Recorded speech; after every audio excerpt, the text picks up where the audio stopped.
Good morning, everyone. So thank you for showing up. I hope we don't make you all sleep. I really hope so. Sorry, just a minute. I need to start our timer here so we don't lose yourselves on our thinking. So before we even start, I want to make a disclaimer, okay? So we work for Intel, but we do hardware security validation, okay? We don't work for the Intel Security Group. We are not related to what the Intel Security Group develops or researches. So that's just a disclaimer, just to make it clear. And all bad jokes that we make and all mistakes that we make, that probably there will be many, are ours and only ours, okay? There is no other people to be responsible for that, only yourselves. So, as a part of the disclaimer, I also want to say that never trust someone who shows up and starts showing you a lot of data, okay? Because the data always lies. So we'll try to lie a little bit less, but that will be a lie as well, okay? So we really will throw you a lot of data, okay? I ask you to pay a lot of attention on the methodology on how we collected that data because it makes a lot of difference, okay? We try to be very specific and make very specific comments on how this data was collected. So a big part of this presentation is basically explaining how we did that collection. And the way that you collect the data, it will really affect the visualization of it. Also, sometimes we will compare things that are not really a good way to compare. So we compare, for example, two different data sets. So when we make that mistake, we will tell you, okay, that we're comparing data that supposedly were not comparable, okay, just to let you know. Also important to say, we are from Brazil. Okay, Brazil is a very fun country. Okay, we have the carnival that everybody knows about. We had the World Cup. Brazilians respect everyone, but the Germans, of course. But after this research, we really respect the sysadmins. Okay, so this is a picture of our machines, the ones that we use it for processing the data that we're going to show. And sysadmins are essential to keep the system running. The machines fail, the hard drives fail, the operating systems don't behave as they were supposed to. And as more data as you have, as more subtle bugs will show up. And we ended up having lots of them. So we do really respect a lot the sysadmins after that. But to be honest, this is more a real picture of our machines and our installation, okay? So this is the living room of my place. So the machines were all around because the house didn't support the energy that we were using. So everything starts falling down and we needed basically to move machines everywhere. So it was weeks without watching television. So, just for the agenda, so I will introduce a little bit about the motivation of this research and what we're trying to do, show the objectives and some of the good things that we believe we can actually find with this kind of research, and then explain the methodology. And after that, it's basically showing you the data itself that we collected. There's lots of materials that we generated. Lots of information is basically raw data, things that we didn't even parse. But if you have specific questions to this kind of data that we collected and we don't show it here, send us an email and we're glad to help you either trying to process our data or just sending you the raw data itself so you can process yourself. Okay, so the idea here is really to just share, okay, share information, and there will be some things that you can actually learn with this kind of data, and we hope more people will start sharing it. So the motivation for this talk is very similar to the one that we gave 2 years ago. And to us, it's kind of a surprise that the motivation remains the same. So basically, we know there's hundreds of new samples every day, hundreds of thousands of new samples every day. Okay, so we see the companies saying that. We see the numbers, but it's difficult to understand where those numbers are coming from. And when the same companies, when they actually release data, for example, detection data that they release, or some other statistics that they release for specific mechanisms, they only show a couple of millions. So we thought, okay, if there is hundreds of thousands new samples every day, a couple millions is not enough to actually be even relevant. So we decided that we needed to collect more than just a couple of millions. That was the challenge that we had. So the idea was like, okay, we're just going to look into what the malwares are doing, and we will start like seeing, okay, instead of like just a couple of millions, let's try 12 millions, and let's see what is that. Let's see if the data shows us something interesting. Lots of those data is just not interesting at all. And some of the questions that we had, we're going to show, we didn't manage to answer. Okay, so that actually demonstrates how complex malware is and how much like we need to share in order to actually learn more. Also, it's important to mention that when the industry is sponsoring, like guys, like the industry has like the best minds, okay, like the best guys in reverse engineering that I know work for AV companies. The matter is like when they do research for the companies, they need to give the results that the company is expecting. Which means people only look for things that are interesting, things that will actually manage to show up at Black Hat, right? So, and that's a problem. Sometimes some things that are very simple, nobody actually look into that. And maybe there is interesting things to learn even in the very, very simple points. So we try to actually collect those here and demonstrate it. And before we even continue, I really need to say thank you to our sponsors, right? Our sponsors actually let us do the research without actually like being affiliated to anything, without committing to any result. And I really, really wish our sponsors were also sponsoring Black Hat, but they are like very small in budget, so they couldn't sponsor Black Hat, so they asked us to say shoots to hand. So those are our sponsors, okay? So basically, don't expect us to show results that are based on industry, okay? We just like went like to Gizmo's hardware and we bought the machines ourselves and we just started like analyzing data, okay? So we don't have commitments with that data, we just show it. So, just like some introduction on the terms that we're going to be using. So for the 2012 research, we basically look into like protection mechanisms that the malware employ. So we're gonna continue and extend that to all the data sets that we have now. So we're gonna talk about anti-debugging techniques that the malware employ, anti-disassembly technique, obfuscation, and anti-VM. So we're gonna discuss those points and also show like some new things that we brought on that field.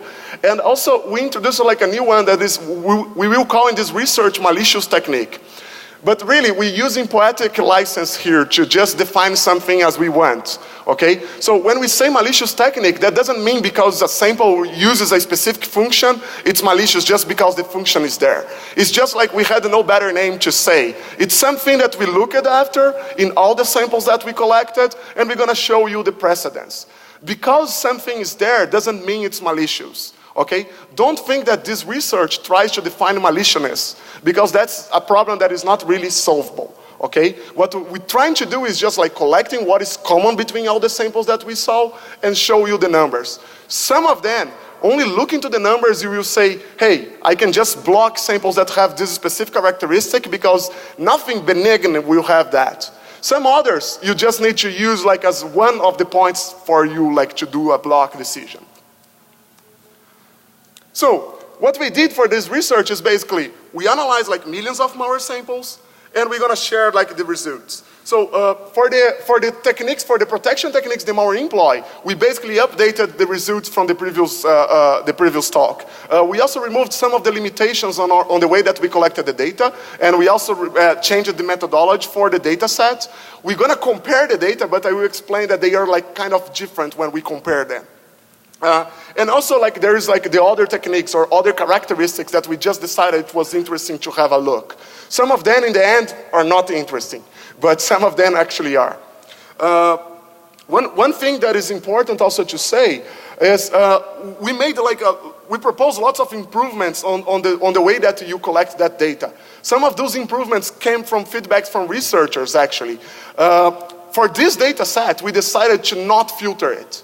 But we're gonna show you how you could filter better, okay? We decided to not because in the end we end up like with like a billion basic blocks for like differentiating malware. So like a billion was like too big for us to process. So we decided to not use that in our data selection.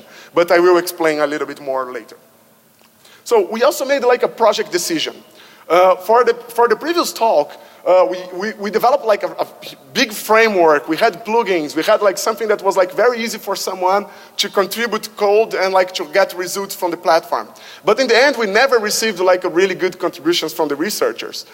So what we decided is like, okay, instead of like supporting something, expecting contributions, let's just redo everything from scratch, but being much simpler. Let's put all together like more performance for us, so we actually can like process more samples.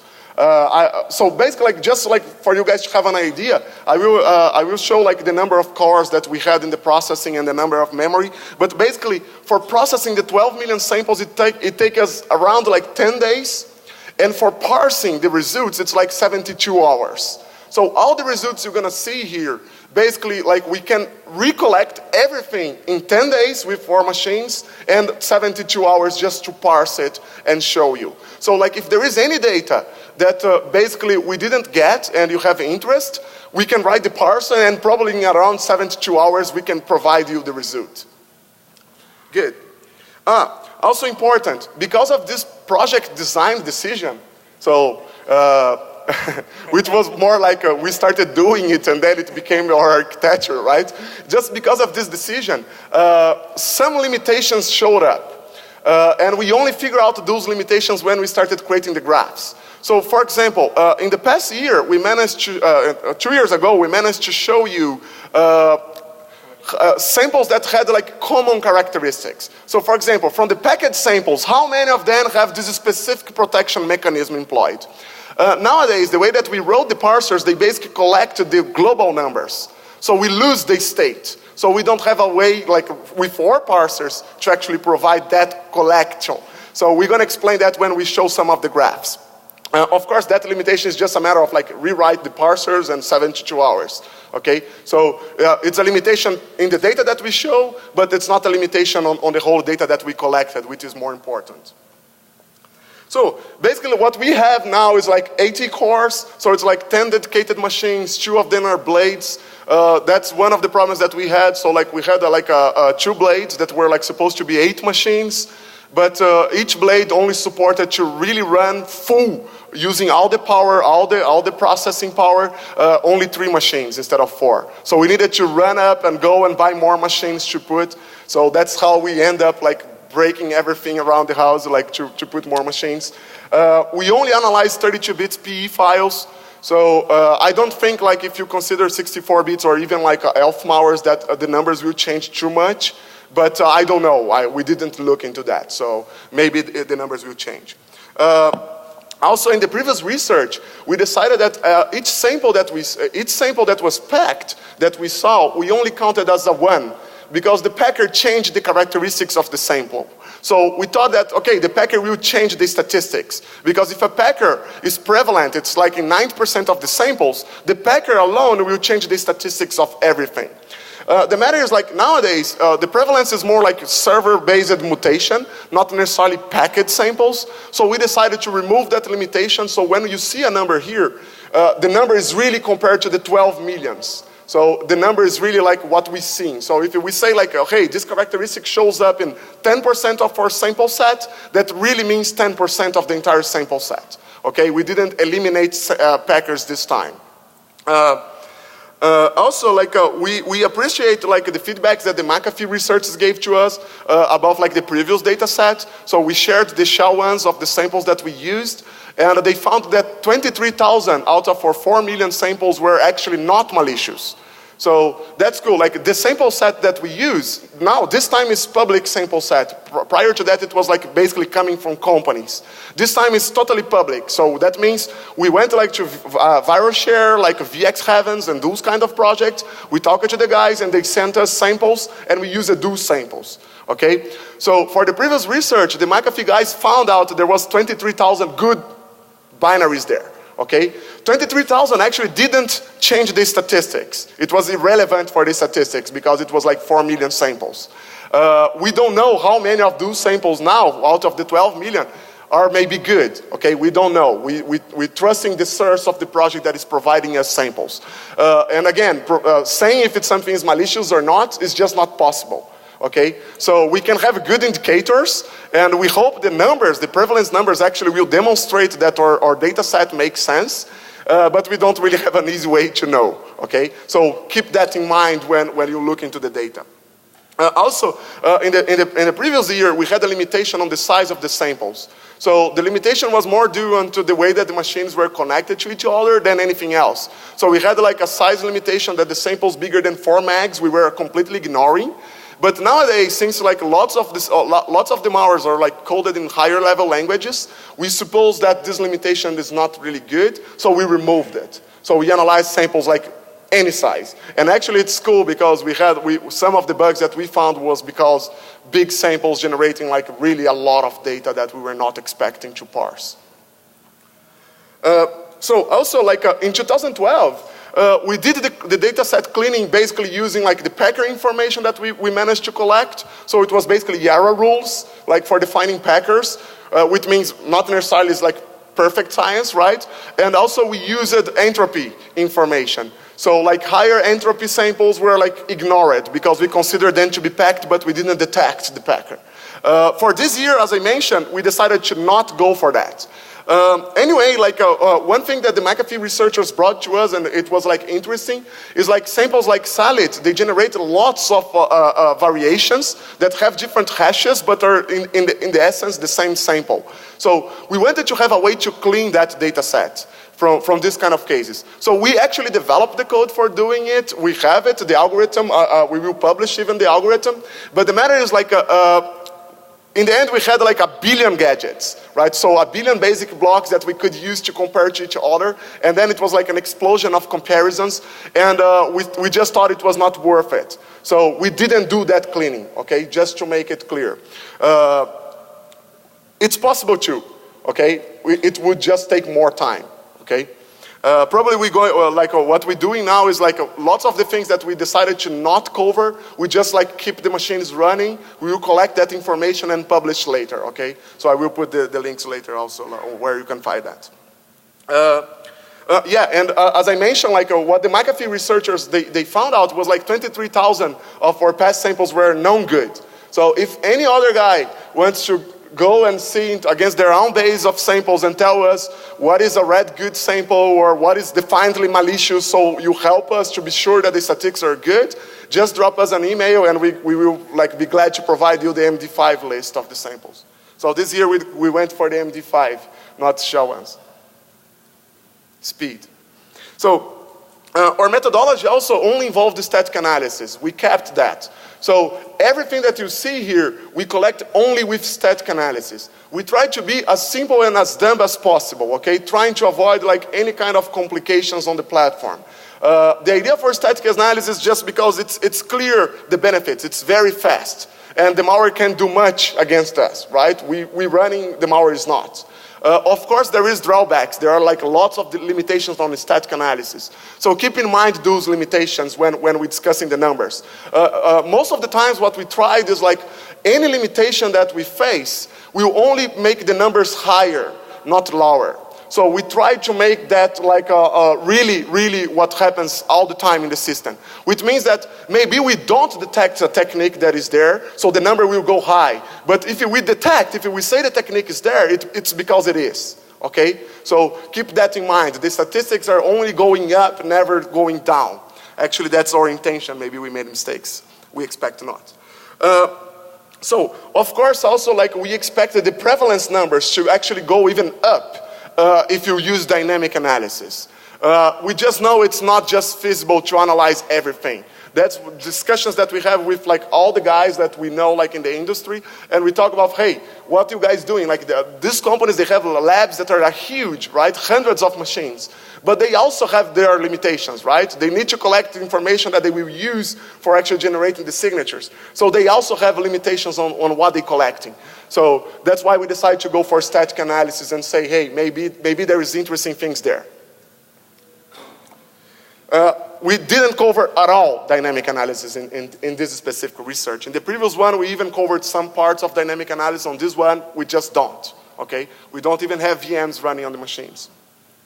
In the previous work, like what we did like for collecting the protection mechanism was basically go and read all the blogs and papers, like conference released papers, things like that, and collect the techniques that people were talking about malware were using. We documented those techniques and trying to actually see the prevalence. We find out that it's really sparse, the documentation.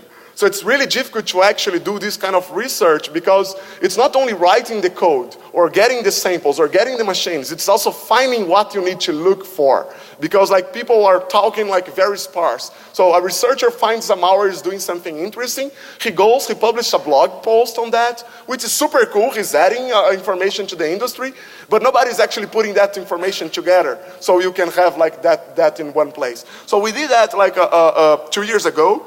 And for this year, like the techniques that we found out were basically like in this past 2 years, we were looking to samples and seeing and making notes of interesting points. And also we look into like comments that other researchers made about specific samples, and we just made notes. And at the point in time, we sit together and we're like, okay, we have enough notes for a talk now. So let's detect those characteristics and just talk about them. So that's what we're demonstrating here. So there is no really science on the way that we decided to get those techniques, okay? It was more like we started collecting around. None of them is like our ideas. It's just like, okay, someone saw that there is this crazy sample with a crazy section name. So we're like, okay, maybe crazy section names in a sample is something interesting to look after. So we decided to collect that. Also, like, we try to not be biased in favor of like some specific samples, but it's difficult to say we are not, right? Maybe one specific characteristic that we detect is prevalent in a sample that shows up like in the huge majority of data, so maybe there is some biased data there. It's difficult to say there is not, but hopefully we did a good job on avoiding it. Every time that we detected something, so basically like we have 3 results for our detection scripts basically. So one is we detected, the technique is there. The other one is there is an evidence of the detection. So probably the technique is there. We are not totally sure. And the other one is the technique is not there, okay? So for the numbers, we tried always to put together like it's not detected with the evidence is there, to actually do what I just mentioned before, which is like the numbers go higher, not down. There will be exceptions though, exceptions just because some things we needed to make an exception. Like for example, the sample is importing a function. Maybe we didn't find the sample is calling that function, but wow, it's clearly importing it. So we assume that the sample is importing, that means it's calling it. So that's a big assumption, but we make it clear on the data that we're making that assumption on this case. So also, one limitation is like, for the analysis, we always rely either in the entry point or in the executable sections. So if there is sections that are referenced, for example, by the entry point, but it's not executable, we did not analyze those sections. There will be exceptions, but we will mention them more like when we try to detect what the sample does once it knows it's being analyzed. So we needed to make that exception in that case. But we will make the case clear. Also, like we try to remove all the dependencies in any platform. So basically imagine that our analysis is a bunch of scripts running. Some of them are Python, some of them are C code. That's it, okay? That's our analysis. So that said, it's time for like Gabriel to come here and explain to us the results. Thank you again. Hello. Okay. So for this research, we added 8 million more new samples. In which those we found that 22%. I don't know if it's possible to see in the chart because of the blue color, but the number is 22. More or less 22% were not PE32-bit files. So for the rest of the research, the numbers, we are going to consider only the PE32, as mentioned by Rodrigo before. Okay. So on the left side, we have the 2012 results, and in the right side, we have this year results with much more samples. These charts show the prevalence of packers in the malware. So we see that the numbers are really close each other, right? So it's kind of consistent with other research. So it means that we got a good sample set, or or these two sample sets are equivalent. So it's a good number. And yeah, the number here is 37% more or less of the samples that we analyzed are actually packed. Okay, here is the top 10, actually top 10 packers. On the left side, the 2012 results. So as you see here, UPX was the most used, including all the variations of UPX, okay? And if we see the charts of this year, it's more or less the same. You can see many UPX because we did not group it in only one as we did in the last year, but they are more or less equivalent. Yeah, what happened is that the PE compact was one of the top, and in this sample set it's not actually one of the top, but as you can see, it's all the numbers are more or less the same, okay? Well, last year for the research we made a paper, as Rodrigo mentioned, collecting all the techniques we studied, we analyzed, we researched. And this year we also have a new one with the new techniques using here, but it's pending legal approval to be published. Actually, it's pending us to write and then send to legal approve. So, anyway. Okay, now I'm going to start talking to you about the anti-reverse engineering techniques present in malware. All of these charts that has some kind of correlation with the 2012 presentation will be together here. The idea is to compare, to see how the new sample set changes or not changed something in the other one. Here, it's important to mention something. On the left side, every time we mention the 2012, I'm going to talk all the slides of that, make it very clear. The percentage is not related on the total number of malwares analyzed. So for instance, you see the technique in 94.something%. It means 94.something% against the samples with some anti-virtual machine technique, okay?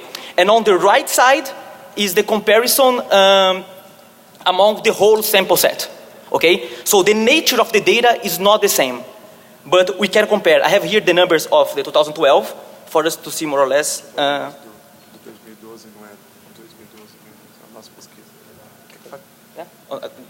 So also it's important to mention that when we say 2012 and 2014, we are not claiming that the samples are from 2014 or the samples are from 2012. Yeah. We're just saying the results from our research in 2012 and the results from our research in 2014. I don't believe that numbers are saying, hey, this is the amount of samples in 2014. It makes no sense. You don't know if the sample really started to be released in 2014 or you only started detecting it as malicious in 2014. So that number is not trying to claim the samples are from the year. It's just like from our research on that year, okay? Yeah, and it's actually not really possible to have this information, right? Yeah. You say, okay, this malware sample was developed this year. No, we don't have a global data set of malware samples, so, okay. So, 2012, we got 81.4% of all the samples have at least one anti-virtual machine techniques, okay, at least one. So this year, so it means that 93% on this amount, it's equivalent to the one we got this year, that is 79%. So we can see that almost all the samples have at least this technique present, the samples we analyzed. The same for the other techniques. All of the techniques kept the correlation. Okay, then the percentages are different because of the nature. One is relating to the samples with anti-debugging, and the other one with samples with on the whole samples, whole sample set. Okay. So the in is still the most prevalent in most of the samples. Okay, anti-disassembly techniques as well. So we still got the fake jump. And the number of anti-disassembly in the other research was 12%. So if you see here, it's more or less the same, right? 71% of 12%. Here it is 14, a little bit more, but actually it kept the correlation. Okay, so For the anti-disassembly, we see that 14% still have the STC-CLC technique. Okay, all the techniques are actually documented in our paper, okay? All of them. Even in the paper, the presentation of the past year, we mentioned in the presentation itself, the section number on the paper that's gonna be the technique. In the presentation as well is here. You see later all the techniques and in which section of the paper it's described. Okay, anti-debugging techniques. Here we saw an important change from the 2012 research. As you can see, the most prevalent technique in 2012 was the PB being debugged. Actually, this is not the is debugger present, it's actually the malware accessing directly the bits that this function implements. And it was the more prevalent in the 2012 data set, but in this year, it's not, as you can see, it's 0.64%. It's actually not really prevalent. We think this is because some packer that were not detected as packer were in the middle. And as we saw, 37% of the malwares were packed. So in all the rest, probably there is a packer or something a malware using that is changing this behavior. Okay, because this is the only thing important data that changed. So for this year, the technique that we most found was the anti-hook. Actually, the malware trying to detect if it's hooked. Detours. And okay, these were the most important. All the rest kept more or less the same. Okay. For instance, the SS register and the software breakpoint, they switched place, but the number is kept more or less close. Regarding obfuscation techniques, as you can see, the push ret is still the most prevalent. So in 69% of all the samples analyzed this year, we got the push ret obfuscation technique. It's also something close to what we had last year, except with the push pop math that we have a little bit less in this new data set. Okay. Okay, we got some functions of interest, as Rodrigo mentioned. These functions, if this function is used by a sample or by a binary, it does not mean that this binary is malicious. This is not what we're trying to do here. But these are functions that is interesting. For instance, create file, get proc address, get open process, and all these kinds of all these different functions. And as we saw in this chart, 70% of the malwares we analyzed have get proc address using somehow. So you can infer here that the libraries are not being called directly. They are actually trying to get the address. This could confuse the analysis, right? Because you don't need something in import or something. And interesting data here to mention is the write file. As you can see, 45% of the whole data set we analyzed has at least one mention to write file. This mention is in both the EAT, getting in the data like load libraries or something, all the different ways we could get statically to get data is there. We see that 45% writes a file. So the approach of actually running a malware in a virtual machine and see the changes in the file system, it's actually kind of relevant here because that almost half of the malwares do something regarding. It does not mean that, as we mentioned, the number will always grow, never go less. Yeah, I think this is the more, and the other interesting here is the is debugger present. You can see 14% of all the data set has the is debugger present function being used.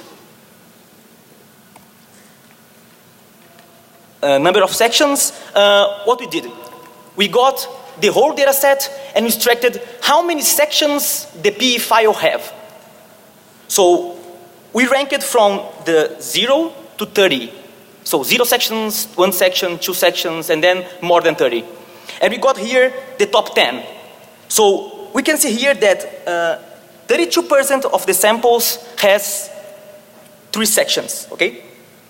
20% more or less have 5 sections. We can see that there are 3 most prevalent. So in the whole data set we analyzed, 4, 5, and 3 are the 3 big numbers of sections we found in malware. This is an interesting number. And now what we did, we got the malwares, we got the sections, but we analyzed only how many of these sections are executable. The same story. 0 sections means 0 sections executable, 1 section means 1 section executable until 30 and 30 plus. And we see here that 61% of the whole data set of all the malwares we analyzed have only 1 executable section. Only 1. And then followed by 28% more or less that have 2 executable sections. So these are, if you put these 2 numbers together, so most of the malwares we analyzed have 1 or 2 sections that are executable. This is an interesting number as well. And then what we did another try, and then we got section names. We got the sample set, extracted all the section names we found there, and we put it together, all these names. And we put here some top N. I don't know the number here, probably 12 or 13, but we got the most relevant one. As you can see, 81% of all the malwares we analyzed have 1 section called RSRC. This is the most prevalent numbers. And then followed by .text, .data, .rdata, relog, and on. Interesting here to see the UPX section, the sections on UPX. Actually, this part of getting section names is really fun, because when you got all the section names, there are really fun names, like bad words, or someone cursing you, or some jokes. We see all this kind of thing, but they are not among the top 10. And we also see many sections that does not have ASCII characters. So it was even a problem to us, because the /n, the new line, was actually one of the characters of some sections. And our analysis in the beginning was just relying on lines. So it was misaligning everything. So we were fooled, but it's interesting. We are showing that we were fooled.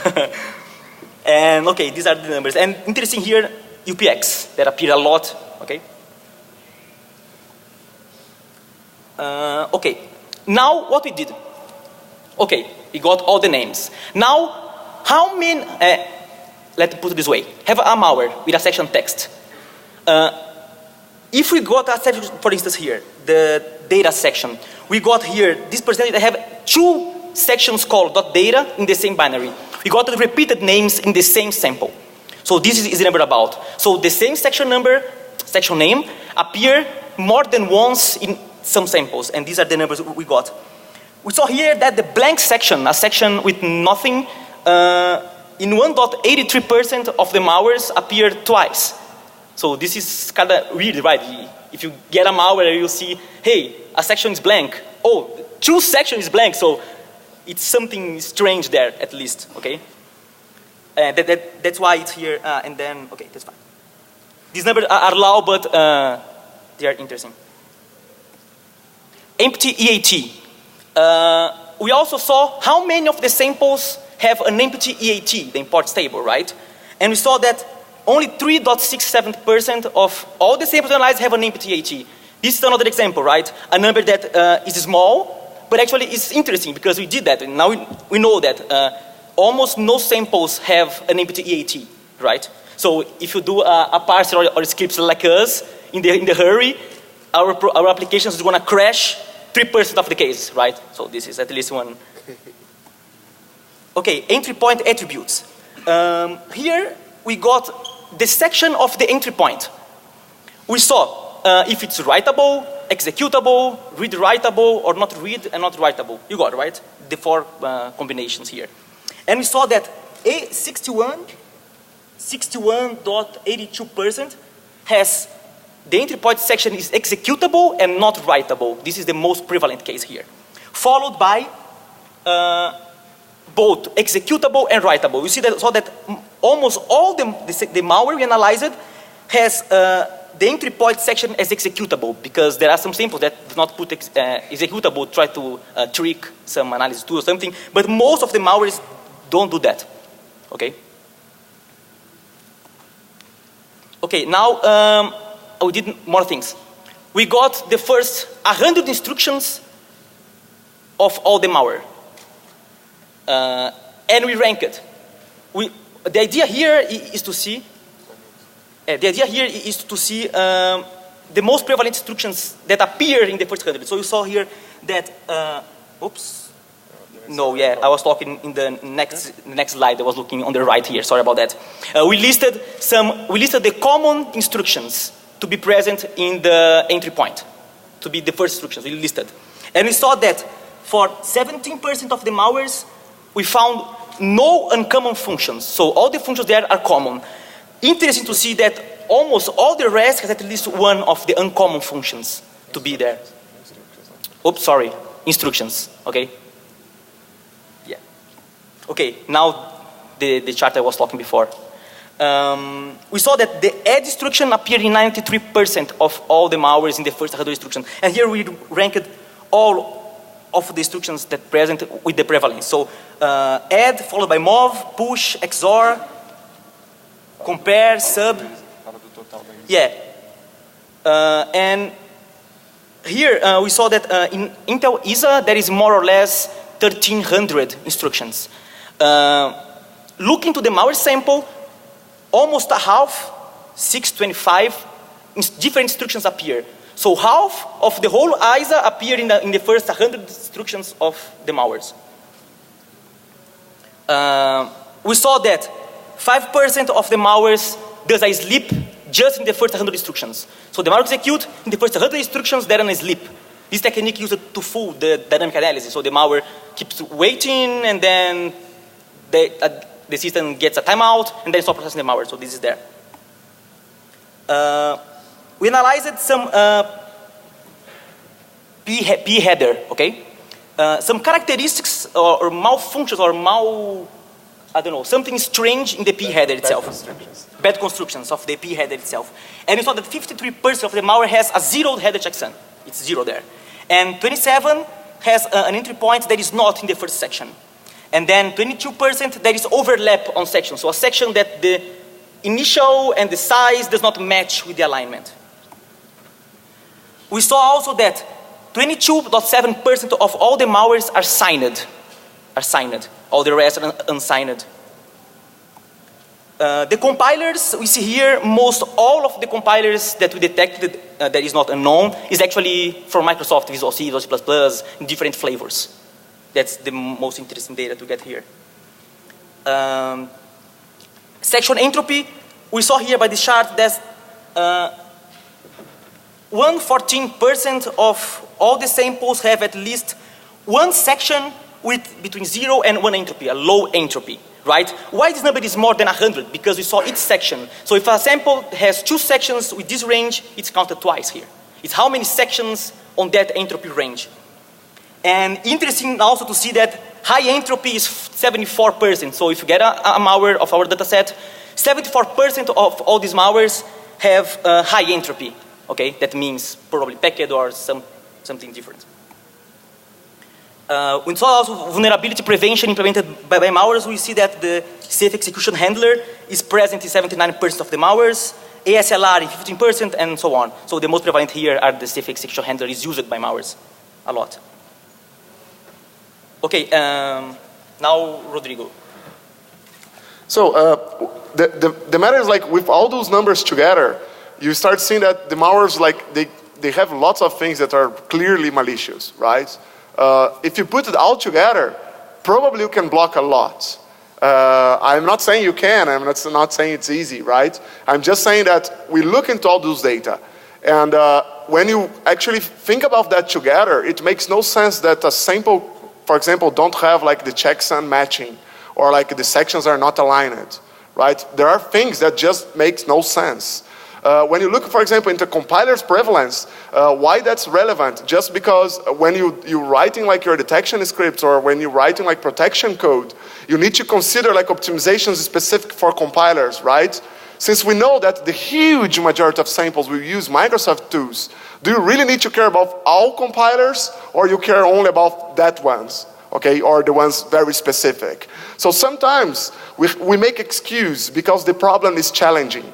But those excuses, when you look into the data set, I can't understand how come we still see samples that have, like, for example, no names on the sections, like sections that don't align. That makes no sense. Those samples were supposed to be blocked. Okay? I don't understand why they are not.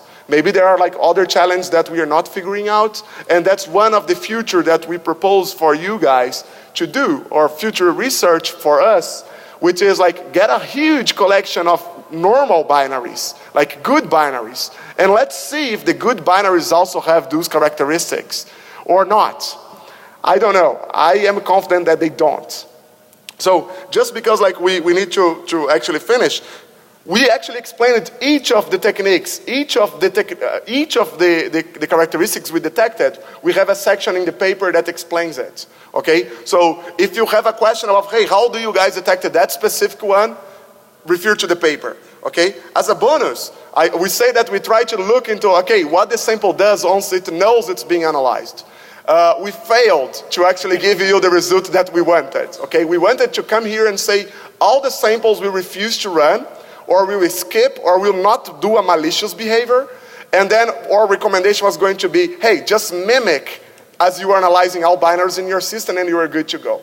But the matter is like, it's difficult. Okay, so the way that we did is basically like we look into like, okay, the technique was detected, we look into the 100 next instructions. If there is any flow change, we follow the flow, and also we follow like the not taken of the flow. So another 100 instructions on each side. And then we try to see if the sample is calling exit or sleep, or what the sample is doing once it knows. Also, we look at if the sample is doing it and is using load library, which means maybe we missed something that the sample did for importing. So we try to show that, but in the end, the result's not super interesting. We found like more than 100,000 of samples just using that very simple way to detect it, but we still need to come back with better. Okay, we will improve that. I still believe the samples will not do anything malicious. Yeah, it's not proven that there's anything malicious, right? Yeah, we don't know, okay? The data don't support our claim. We still think so. So as a conclusion, thank you guys. Like there is lots to do. I really hope someone helps us with like the good binaries as well, and trying to show the same kind of data like for normal binaries, just so we can see if it makes no sense to let a binary behave like this. And all the stuff will be on the website. And this is our emails, like if you have questions. Thank you very much.